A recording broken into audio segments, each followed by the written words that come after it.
Trenton Talks, WIMG 1300, and WPHY Channel 25 are proud to present In the Public Interest. Each week, we explore a new topic of interest for you, the public. We now join our host live from the WIMG studios.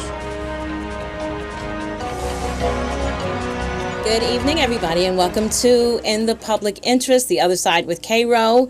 I have a very special guest on tonight, a very good show. I've been looking forward to this ever since I spoke with you. Your name is? Aisha Young. Aisha Young. Branded as a young lady. A young lady, yes. Which is very unique in and of itself. Yes. And I met you because we got to talk about your book. I actually interviewed you at a show we were doing, and we could have talked on and on and on and on about this book. I got a copy of the book, Imagine Me. Yes. And I'm just excited about sharing this with the listening audience. First of all, because this show is called The Other Side with K-Row. And so we talk about things that the other side, that the church doesn't normally like to address, or the other side of what the popular interest or opinions are in the church. And this book actually addresses a lot of different things. The subtopic is conquering fears, stigmas, and regrets. Yes. So tell us just in a gist what the book is about. So,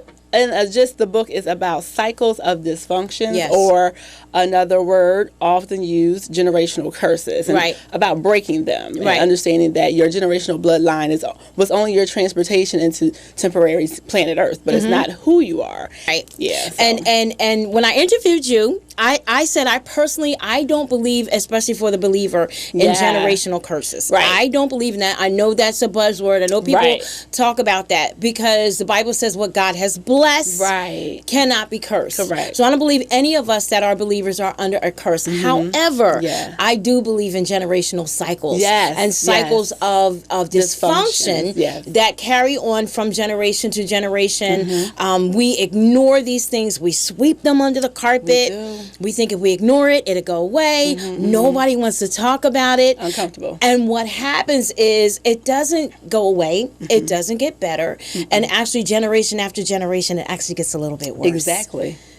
It's horrible. It's a cycle. It just goes from one generation to the next. And like you said, we don't like to talk about it. It's uncomfortable. And I believe the enemy just likes to keep us comfortable, at this level of convenience because it's work. Yeah. I discovered that in